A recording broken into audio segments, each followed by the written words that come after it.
Hello, friends, fiends, and fellow UBTubers, and welcome to episode 692 of the Daily Comic and Collectible. Today, the collectible of the day is the Hasbro Toys, Marvel Legends series, Captain America Civil War, the Infinity Saga, Spider-Man action figure. Bring the excitement and wonder of the Marvel Universe to your collection with Hasbro Marvel Legends Spider-Man and other Infinity Saga action figures. This collectible 6-inch scale MCU action figure is detailed to look like Spider-Man from Marvel Studios' Captain America Civil War. Spider-Man Marvel Legends figure is fully articulated with premium design and posable head, arms, and legs, and even includes 3 accessories. Pitted against Captain America, Tony Stark seeks allies to help persuade the Avengers to sign the Sokovia Accords, including New York's newest superhero, web-slinging high schooler Peter Parker. This 6-inch scale Peter Parker is fully articulated, featuring more than 22 points of articulation, for posing and reimagining scenes inspired by the movie he starred in. This 1/12 scale collector's figure also comes with 3 total accessories, a pair of interchangeable hands, and a head sculpt of Peter Parker in the likeness of actor Tom Holland. This head sculpt features intricate details with hand-painted deco. This figure comes in a full window display box with collectors in mind and was released in 2023 by Hasbro Toys.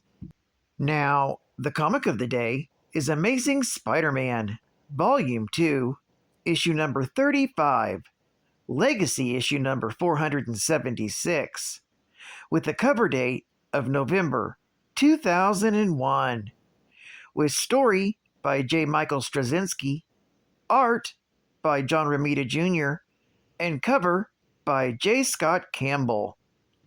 This issue is titled Coming Out. The story opens with Spider-Man getting ready to fight the psychic vampire Morlun for the last time, while holed up in a nuclear power plant. He thinks that if it isn't the last time for Morlun, it will be the last time for him. Peter concocts a radioactive serum, reasoning that due to the nature of how he got his powers from an irradiated spider, he can redose himself with radioactivity, thus making himself unpalatable to Morlun. Peter injects the radioactive fluid into his bloodstream shortly before Morlun enters the lab and starts to fight against Peter. Morlun then absorbs some of Spider-Man's strength. However, to Morlun's surprise, it hurts him, thanks to Peter's suppositions. Spidey begins fighting back against Morlun, yet Morlun can't fight back without being hurt by the radiation, and when he does, Morlun is weakened even more. Peter is finally able to get some payback. He beats Morlun all over the nuclear power plant, almost losing control, but Peter isn't ready to stop yet.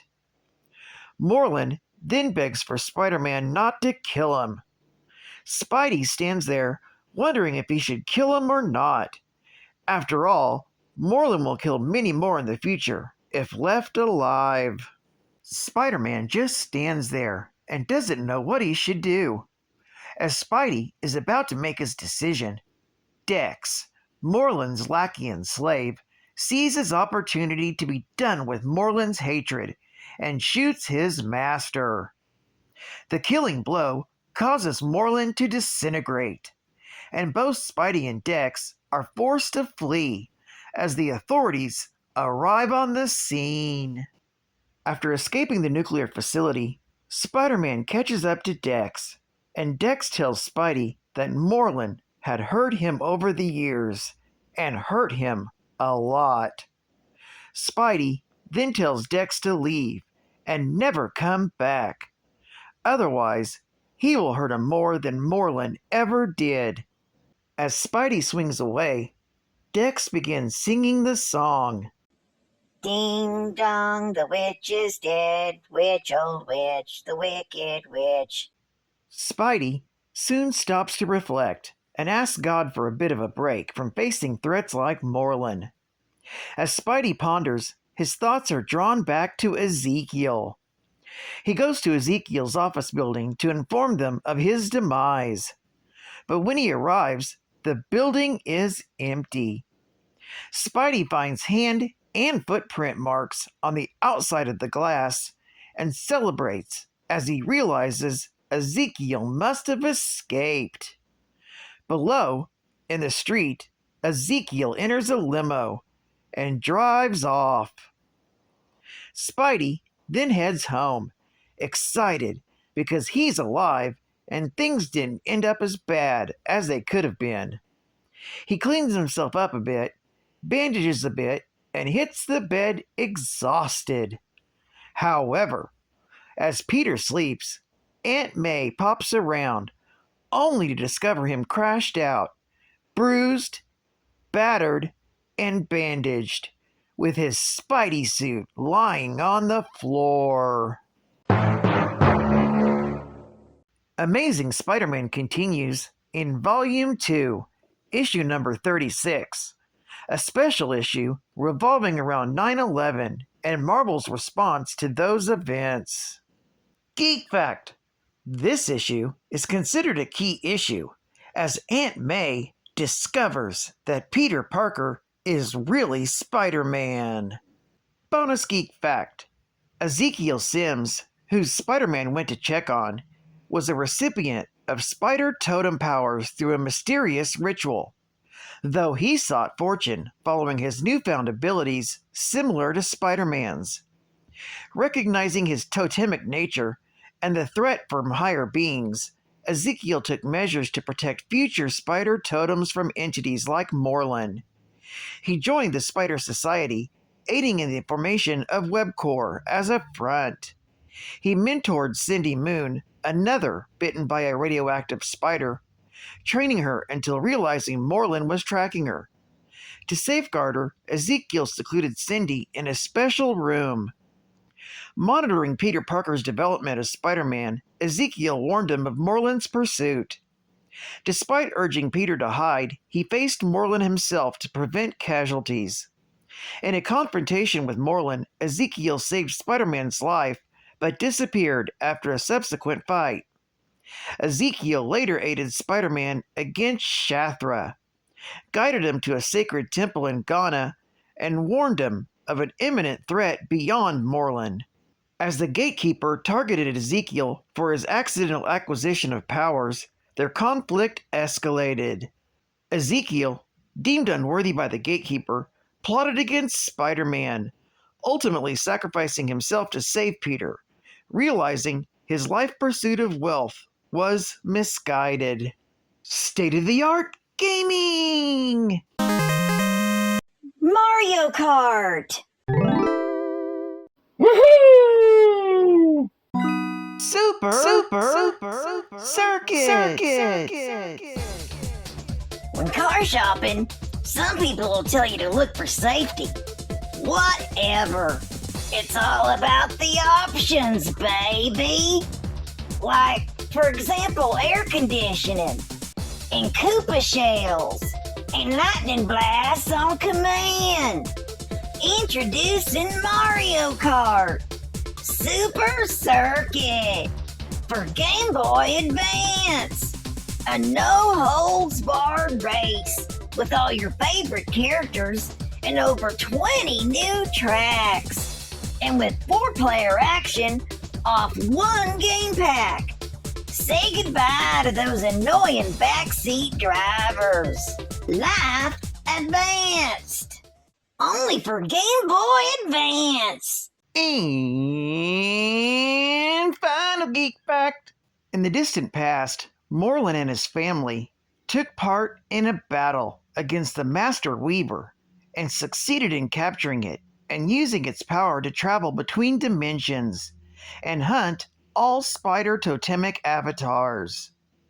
At some point in the past, Morlun traveled to Earth 616 and hunted a spider totem, named Ezekiel Sims, who managed to elude him.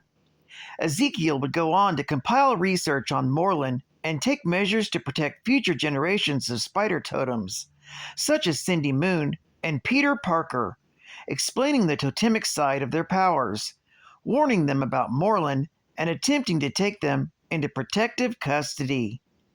After Peter's meeting with Ezekiel, Morlun and his hapless minion Dex subtly began tormenting Peter from the shadows, stalking him and wreaking havoc with his spider sense.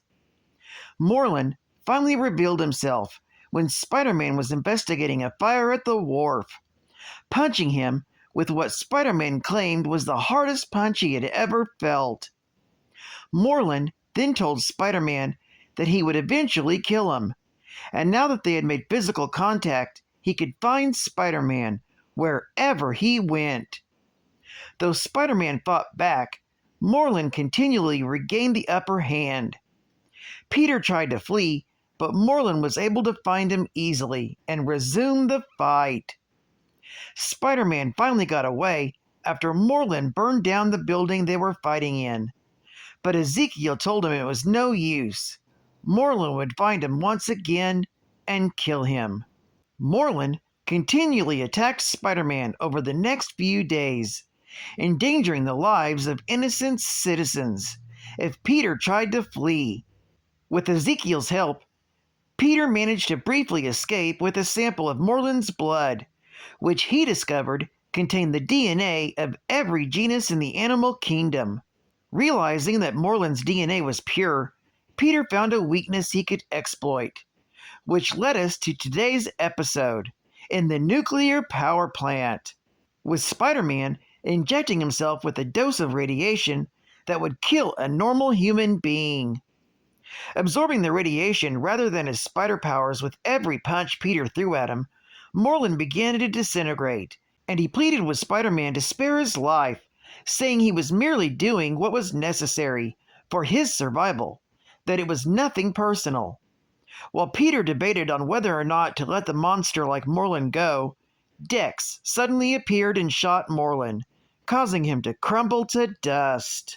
However, Morlun reappeared months later and plagued Spider-Man with sudden and mysterious appearances, warning him that he was coming to finish him.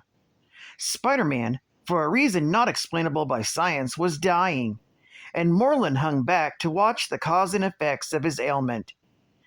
Finally, Morlun struck, and in a climactic battle, brutally beat Spider-Man, leaving the web-slinger one-eyed and near death. Morlun left when the police arrived, opting for a more appropriate time to absorb Spider-Man's life force. Returning soon thereafter, Morlun entered Spider-Man's room in the emergency ward and prepared to feast. However, Mary Jane arrived at Peter's room just as Morlun was about to feed. She tried to stop him, but he broke her forearm and threw her to the side. As it appeared he would kill her, Spider-Man suddenly sprung to life in a ferocious display of mysterious new powers, including stingers sprouting from his arms that he used to pin Morlun down, and fangs that he used to rip Morlun's throat out. Morlun died once again, crumbling to dust, weakly saying that it wasn't supposed to be this way. And as it turns out, Peter was luckily saved by the other. Well, I'd like to thank you for joining me for another Daily Comic and Collectible, and I hope to see you again Monday. This is KART Comics Man, and I'll catch you on the flip, baby. Over and out.